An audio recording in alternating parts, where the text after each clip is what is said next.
Hey everybody, welcome to the studio at the Raven Golf Club. So I am a very happy Cobra Puma brand ambassador, and they were kind enough to send me a set of the forged one length and the cast version. I've been messing around with the forged ones. Played a little bit of golf with them on a golf school we just did in Florida, actually, at Mission Inn Resort, and really enjoyed them. Super solid. And just a couple of things. I mean, this is live. I'm just going to hit a couple of shots. I've got TrackMan up here. I don't know how well you can see the tiles that kind of show you where I'm hitting the ball. But, you know, the whole thing with one-length clubs, you know, I've got the 6-iron in my left hand and the pitching wedge in my right hand. And you can see when I sit them down, you know, they come to the same length. And they're the same lie angle. And they're the same swing weight and the same everything. So, you know, I grew up playing golf, you know, with traditionally stepped golf clubs, and you know, so therefore I became, and these are all measured to a 7-iron length. So I got to admit, the first time I picked up this wedge and held it, I thought, man, that thing's really long. But now I kind of get myself in the idea that I'm standing there, kind of holding on to a 7-iron, hitting a shot from about 160, 165. But this won't go that far. Let's go ahead and hit one. You know, so that was a solid strike with a pitching wedge. Come on, TrackMan, wake up. TrackMan was just out cold for a minute, so maybe it'll take a second to get catch this one. Oh, there we go. No, that wasn't it. Let's see. Hit another wedge for you, or 7-iron feeling wedge. When my wedge is about a 135 club, it's asking me to move the mouse to wake it up. Let's go ahead and wake it up. And we'll hit a couple 6-irons, a couple wedges. There we got the beep from TrackMan, says it's awake. So if I was 135 in the fairway trying to hit a fairly full wedge, this is what I'd try to do.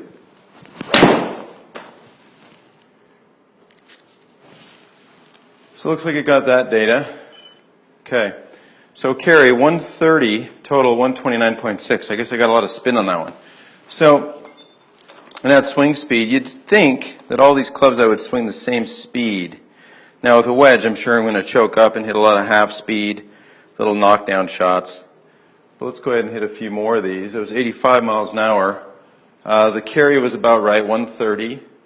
Let's take a look at swing plane's an interesting one. So technically, the swing plane number on there is 58.5 degrees. So when I go to the 6-iron, that means it should be, you know, that swing plane should be the same. We shall see.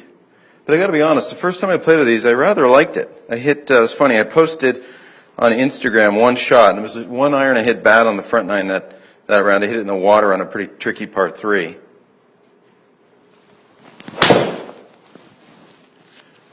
So pretty solid strike. So 85 miles an hour.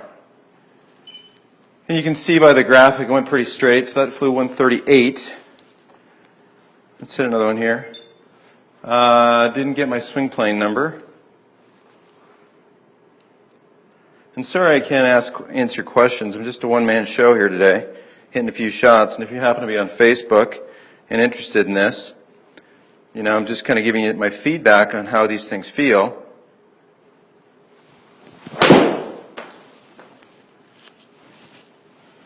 .86 miles an hour. Graphic pretty straight. Swing plane went up to 61. Let's go ahead and, let's see, 133 carry. So that gapping is very much like my old standard Cobra forged blade. And I've been using their Fly Z golf clubs for the past couple of years, the forged Fly Z blades, tiny little blades. So basically this golf club is, the only thing different about this golf club right now is the loft. So the speed should be about the same. I should be able to get it to 86. Same length, same weight, everything. And let's see what the distance is if I hit it solid. And that was a groove off. It was a little skinny. So for some reason, I swung at 89 miles an hour, but it carried 170, and that's about what I would hit a 6-iron. The elevation went to 90 feet, and that's hard to see unless it's on here in another.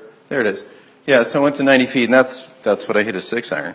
So even though I'm swinging a golf club that is technically shorter than a 6-iron, the trajectory was the same. Let's hit one and see if I get a bit more on the button.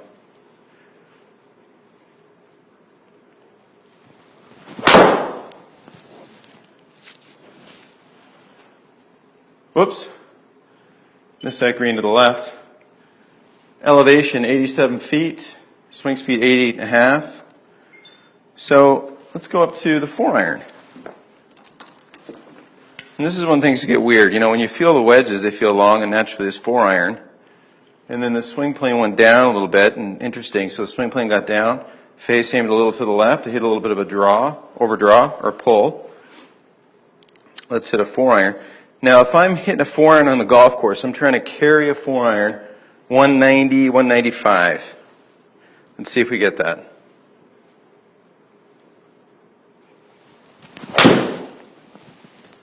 So that felt pretty solid.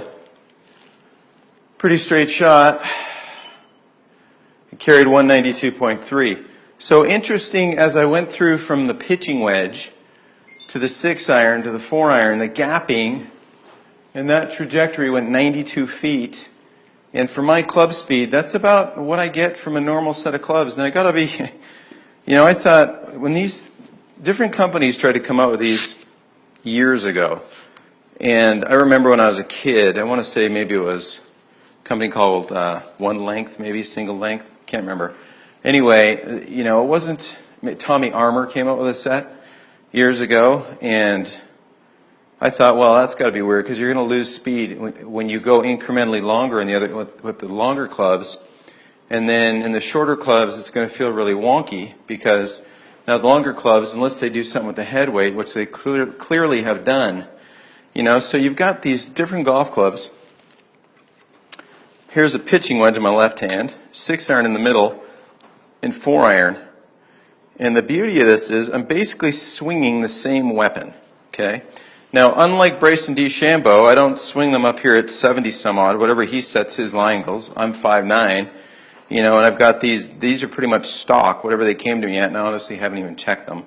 I did notice with the wedge and the gap wedge that based on what my brain was trying to do, that I would hit it a little left. So when I was at the golf school in Orlando last couple of days, I had the fellas from True Spec bump down the wedge, basically flatten it a little bit so I could get comfortable with the length and have the loft project the ball, you know, on my start line, because I just kind of felt like the length of them, unless I really raised the handle at address, which I wasn't comfortable doing, then the ball would want to start fractionally to the left. So that little adjustment, you know, took them out and played, and got to say this, they felt amazingly solid off the face.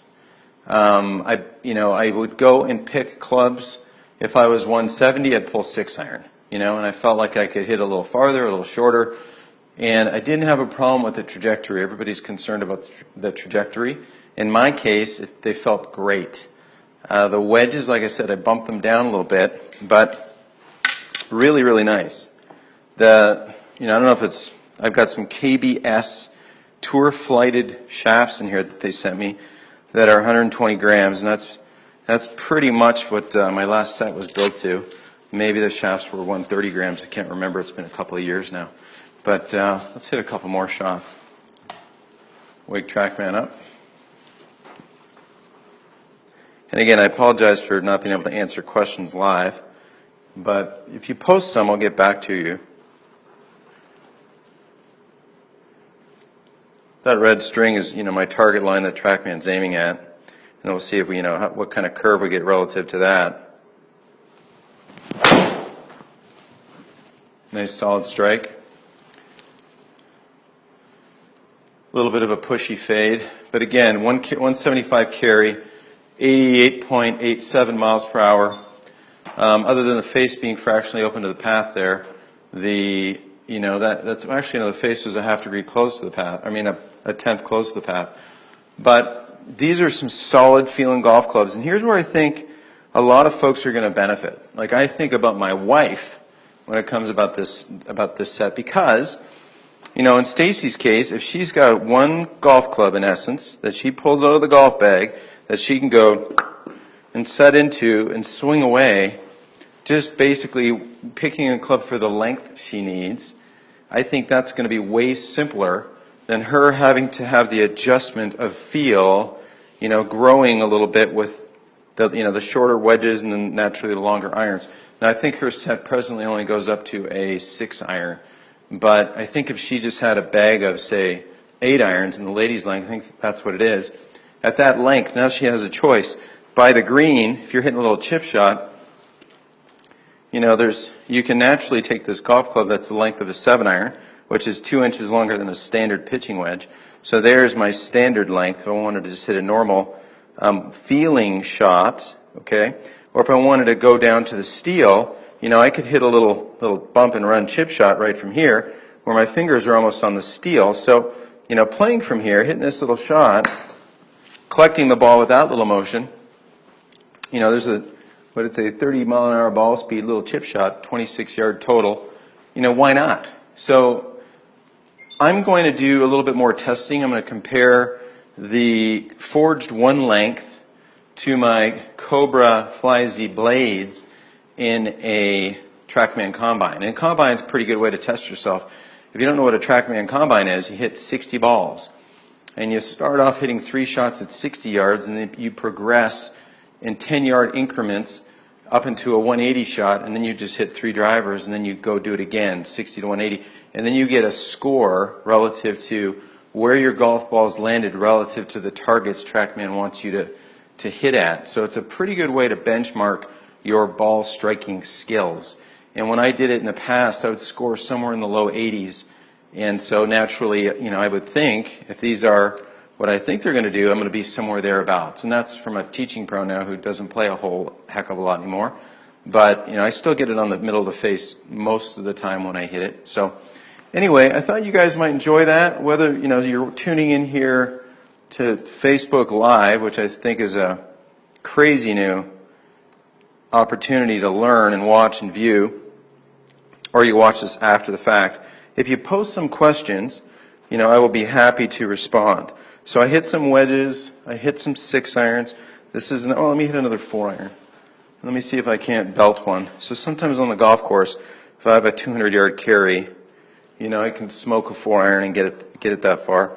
And let's see if I can muster up one here. So again, there's no added length of club to add club head speed, but if I really go out, I could probably get this 4-iron to go 90 miles an hour, which, you know, is slow for some young whippersnapper, but fast for a 48-year-old. So let's have a look and see what I can muster up here. And the TrackMan went to bed. But I honestly didn't hit that very well, so let's try that again. Hopefully there's no front bunker on that one.